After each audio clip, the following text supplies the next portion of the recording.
आपका कहना बिल्कुल जायज है। इस चीज़ को कोई नहीं मान सकता है, नहीं कह सकता है। नीतीश कुमार विकास पुरुष हैं, उन्होंने बिहार में विकास की नींव रखी, ठीक है।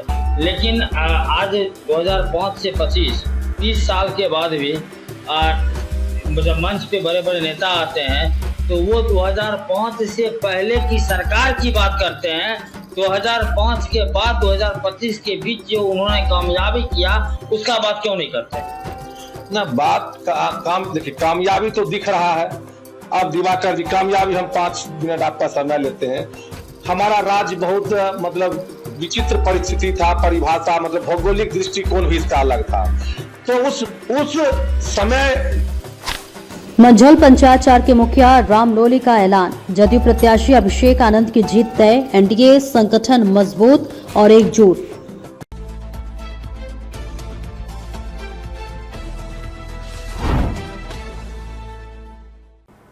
नमस्कार, आप देख रहे हैं बेगूसराय न्यूज प्लेटफॉर्म और मैं हूं आपके साथ खुशी। आइए रुक करते हैं आज की बड़ी खबर की ओर। नमस्कार, मैं दिवाकर कुमार बेगूसराय प्लेटफॉर्म के मंच पे आप तमाम दर्शक का अभिनंदन और स्वागत करता हूं। दोस्तों, जैसा कि आप सारे लोगों को पता है, चुनाव बिल्कुल बच चुकी है।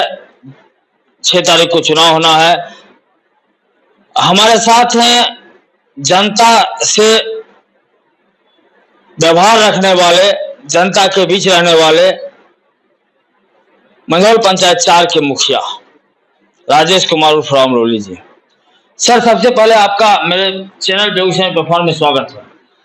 आपका भी दिवाकर जी धन्यवाद, और आपके चैनल को चाहने वाले सभी हमारे लोगों को भी धन्यवाद। सर, चुनाव बिल्कुल बच चुकी है, चुनाव का माहौल गर्म हो चुका है। 6 तारीख को चुनाव होना है। आपकी विधानसभा का क्या माहौल दिख रहा है? माहौल दिख क्या रहा है कि हमारा एनडीए गठबंधन यहाँ अच्छे मतों से विजयी होने जा रहा है, और हम लोगों का सरकार का जो विजन है, मतलब आप एनडीए गठबंधन के नेता हैं? हाँ, हम जदयू के कार्यकर्ता हैं। अच्छा, अब सर 2-3 सवाल हम आपसे करेंगे कि उसका जवाब आपको देना है। आज से 3-4 दिन पहले का एक वीडियो सोशल मीडिया पर ट्रेंड में है कि एक कार्यकर्ता की मीटिंग में माननीय पूर्व मंत्री मंजू वर्मा जी के द्वारा कार्यकर्ता को कहा जा रहा था कि अगर आपके बूथ से मैं हार गई तो प्रत्याशी आपसे रिश्ता नाता तोड़ लेगा। यह कहना उनका जायज था, हम मानते हैं, लेकिन क्या यह टोन सही था? ना, देखिए, ये टोन वाली बात नहीं थी दिवाकर जी। कहना भी उनका यह नहीं था कि हम नाता रिश्ता तोड़ लेंगे। बहुत देर से बोल रहे थे, बहुत देर से वो अपना वक्तव्य हम लोगों के बीच, कार्यकर्ता के बीच रख रहे थे, कैसे बूथ जीतना है, कैसे क्या करना है। तो मेरे हिसाब से कार्यकर्ता के लिए उन्होंने सुझाव और ताकत और बल दिया कि आप अपना अपना बूथ जीतो, चुनाव जीतो करके यह नीति वहां बनी थी, और उसी में वह इस बात को वो बोले थे। और हम इस बात को नहीं देखे हैं, और अगर बोले होंगे नहीं, हमको तो लगता है नहीं वैसा कोई शब्द था। सर, जदयू के वरिष्ठ नेता हैं, जिला महासचिव या उप सचिव कुछ हैं, संजय कुमार सिंह जी, उन्होंने मीडिया के सामने आके इस चीज का को बोला है कि उनका बोलने का बात वो तरीका सही था, सिर्फ टोन गलत था। उसके लिए उन्होंने जनता से माफी मांग चुका है। मतलब वो नहीं है, मतलब यह है कि कार्यकर्ता को इस तरीका से कहना जायज नहीं, कहना जायज नहीं है। बोलते कोई, हम भी अगर ज्यादा देर भाषण देंगे ना, उतना बोलने आता नहीं है, तो कुछ से कुछ बात ऐसा निकल जाएगा जिसको लगेगा कि नहीं ये गलत बोल दिया, ये सही बोल दिया।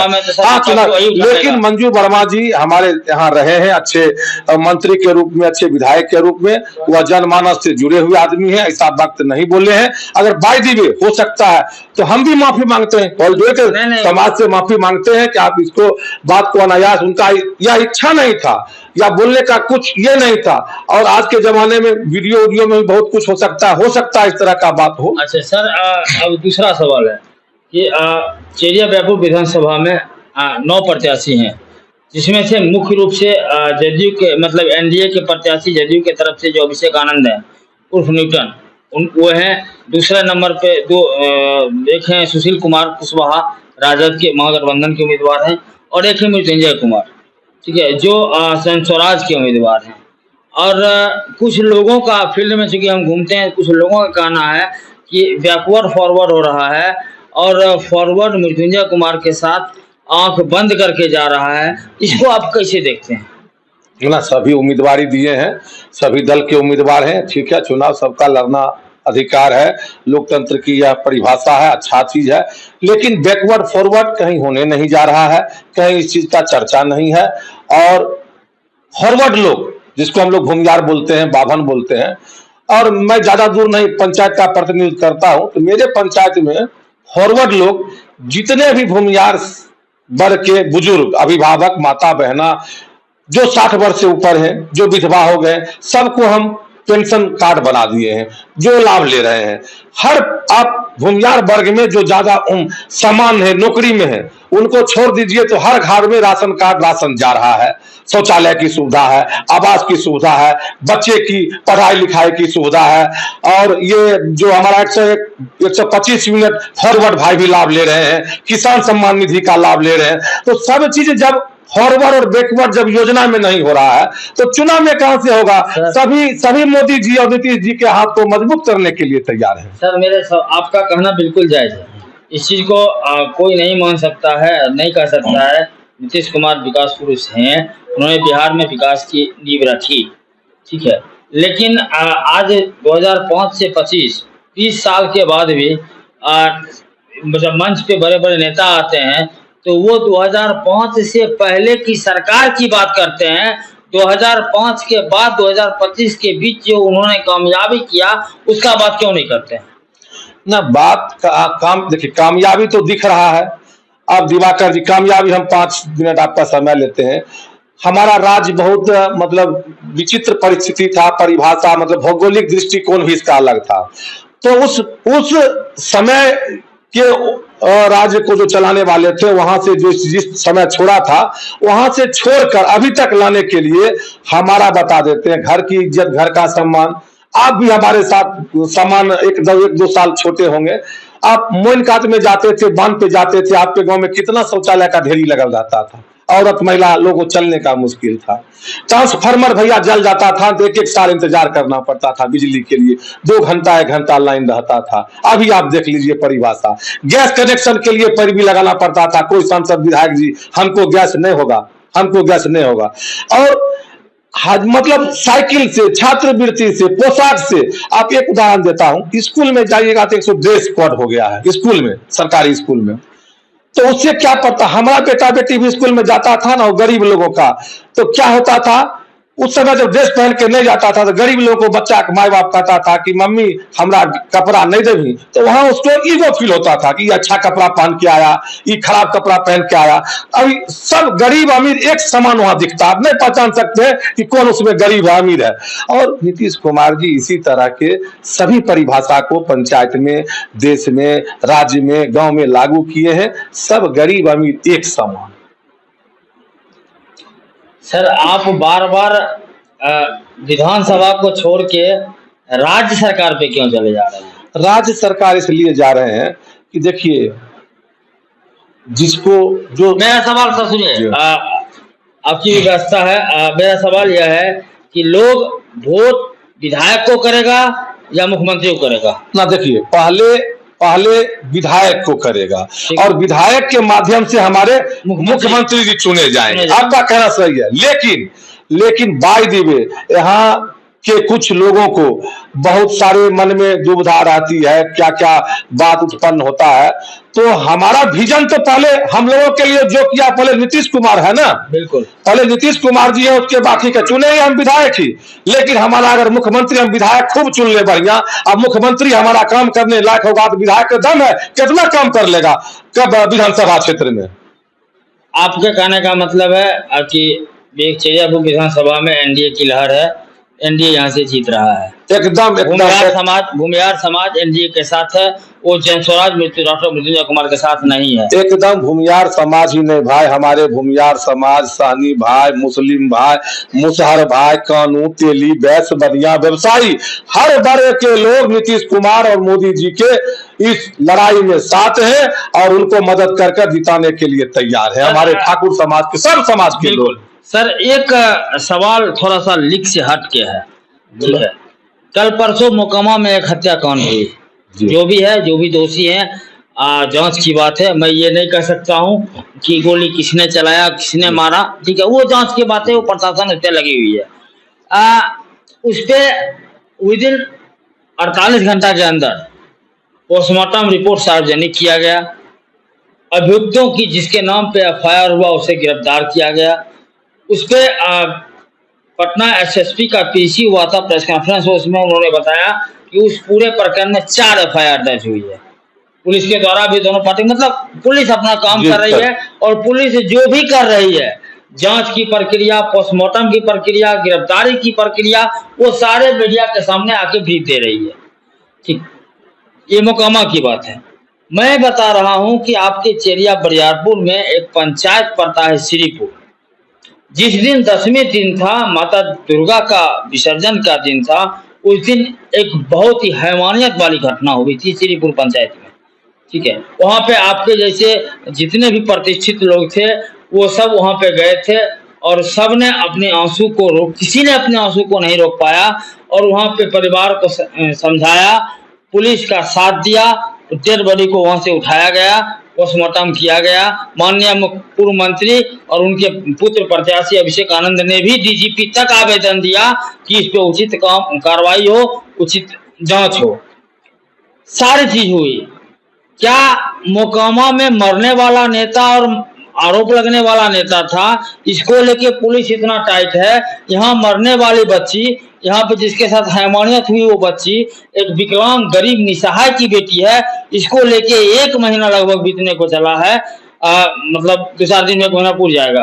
आज तक पुलिस के द्वारा ना तो कोई बयान दिया जा रहा है, ना पोस्टमार्टम रिपोर्ट के बारे में मीडिया को ब्रीफ किया जा रहा है, ना उस पर कार्रवाई की कोई हो रही है।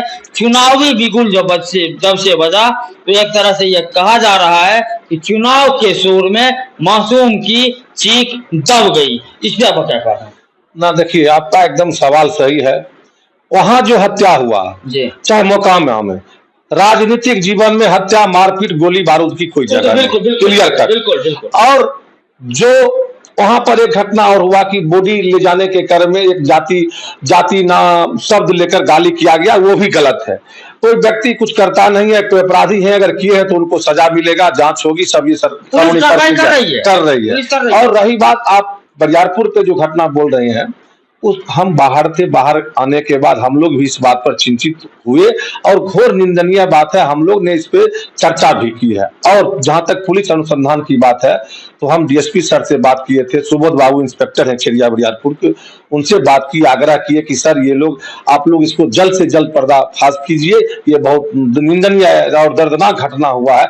वो सब लगे हुए, डीएसपी सर ने कहा है, और सुबोध बाबू और थाना प्रभारी भी कहे हैं कि जल्द इसका उद्घाटन, मतलब इसका उद्भेदन होगा।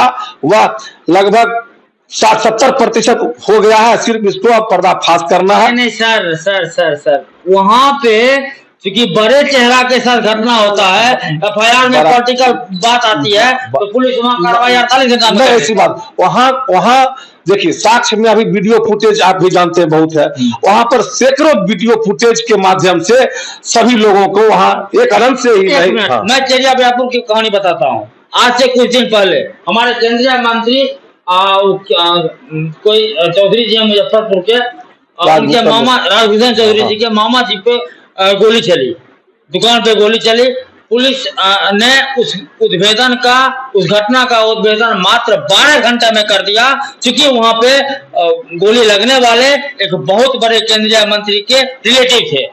उसी चेरिया बरियारपुर थाना की कहानी मैं बता रहा हूँ। और इस मासूम आपने दिवाकर साहब, आपने जो सुशासन की सरकार है, मैं बता देना चाहता हूँ, राजभूषण चौधरी जी के मामा को जो गोली लगा मारा था, तो वो जिनको गोली लगा था वो पहचान लिए, वो बता दिए ये सब था, तो आसानी से पकड़ा गया। लेकिन इसमें क्या है कि इसमें जो है घटना का कोई साक्ष्य अभी नहीं मिल रहा है, या कुछ हम लोग को पता, डीएसपी साहब अंदरूनी बात नहीं बता रहे हैं, वो पता कर लिए हैं सब। और थोड़ा सा जब तक फाइनल रिपोर्ट अपराधी पकड़ में नहीं आ जाता है, मैं दावे के साथ कह सकता हूं कि जब चुनाव से पहले भी प्रशासन को ये सब उसका चुनाव कराने के लिए बाहर से पुलिस बल, रक्षा दल, केंद्रीय बल और अनेक पदाधिकारी आए हुए हैं, और हमारा पुलिस ठीक है, इसमें थोड़ा समय देते होंगे, लेकिन अगर कोई गलत काम करेगा तो अभी भी अपराध, कल मेरे गांव में 2 आदमी जेल चला गया, कुछ गलत मारपीट हुआ तो भेजिए, उसी तरह का काम चल रहा है, उद्भेदन होगा। आप आश्वस्त रहिए, हम भी आश्वस्त हैं, और प्रशासन पे पूरा भरोसा, उस बच्चे के साथ न्याय होगा, उसके माता पिता के साथ न्याय होगा। आप सरकार के पक्ष में कितना भी बोल लीजिए, लेकिन इस बात को सर नजरअंदाज आप नहीं कर सकते हैं। ठीक, आपको करना है, चुनाव के दौर में, चुनाव के दौर में मैं किसी पार्टी को नहीं कर रहा हूँ, शोर में नहीं, जब एक चुनाव भी एक महापर्व है, तो चुनाव महापर्व है, थोड़ा गरीब निसहाय बच्चे की सब मिलेगा। जो घटना को किया है वह फांसी पे चढ़ेगा, एकदम सही। आपने बार इस मुद्दा को उठाया है, हम भी आपका समर्थन करते हैं, वह फांसी पे झूलना चाहिए और झूलेगा। वो अगर किसी करोड़पति बाप की बेटी होती, किसी नेता की बेटी होती, तो आज रिजल्ट कुछ और होता। ऐसा कोई बात नहीं है। जब घटना कुछ होते हैं तो उसमें अमीर गरीब देखकर नहीं होता है, घटना होते रहता है, एक या कुछ इस तरह का हो, जो बहुत मतलब अरबों की आबादी है, तो कुछ न कुछ कितना क्या करिएगा, उसमें होते रहता है, कोई बात नहीं है। और फिर आपके चैनल से हम यही माध्यम उसके लिए भी कहते हैं कि पुलिस प्रशासन एक्टिव रहे और इस घटना का उद्भेदन। सर, चुनाव में जनता से क्या अपील करना चाहते हैं? जनता से यही अपील करना चाहते हैं, जनता मतदाता मालिक, मतलब हम लोग जब भी जनप्रतिनिधि है या मोदी जी आएंगे या कोई पार्टी बड़े नेता कोई दल के आएंगे, जैसे हमारे नीतीश जी आए, जनता को ऐसे कॉल जोड़ते हैं, जनता कॉल जोड़ने की जरूरत नहीं, हम लोग कॉल जोड़ते हैं, प्रतिनिधि कॉल जोड़ता है। तो उसी तरह कॉल जोड़ के आग्रह करते हैं, विनती करते हैं कि जो बेटा आपका सेवक है, जो बोन किया है, उसको आप मेहनत देने का काम करिए। आप देख रहे हर घर जीविका दीदी के माध्यम से हर घर योजना, सब योजना पहुंचाया जा रहा है, सब तरह का काम किया जा रहा है, सड़क, पानी, बिजली, स्वास्थ्य, वृद्धा पेंशन, विकलांग पेंशन, विधवा पेंशन, आवास योजना, जो बन रहा है हर घर, सब काम किया जा रहा है। आप हमारे नीतीश कुमार जी, मोदी जी, चिराग पासवान, हमारे मांझी भाई, राजभूषण निषाद जी, उपेंद्र कुशवाहा जी, सभी लोगों का हाथ मजबूत करिए। उनको एक मत 6 तारीख को अभिषेक न्यूटन जी को देकर भारी मतों से जिताने का काम करें। सभी को प्रणाम करता हूं। चलिए, आप देख रहे थे बेगूसराय प्लेटफॉर्म, मैंने अभी सुनाया मुखिया जी ने क्या कुछ कहा, मतदान करने का जनता से अपील किया। वो इनकी अपनी पार्टी की लगाव है, ये कार्यकर्ता है। इन्होंने कहा कि विकास को देखते हुए मतदान कीजिए। अब बाकी मैं मिलूंगा किसी अगले वीडियो में नए टॉपिक के साथ, तब तक के लिए नमस्कार, जय हिंद, जय भारत। खबरों में अब तक के लिए बस इतना ही, फिर होगी आपसे मुलाकात ऐसी ही एक और बड़ी खबर के साथ। तब तक के लिए नमस्कार और देखते रहिए बेगूसराय न्यूज प्लेटफॉर्म। ऐसे ही लेटेस्ट अपडेट्स पाने के लिए हमारे चैनल बेगूसराय न्यूज प्लेटफॉर्म को सब्सक्राइब करें और तुरंत नोटिफिकेशन पाने के लिए बेल आइकन प्रेस करना ना भूलें।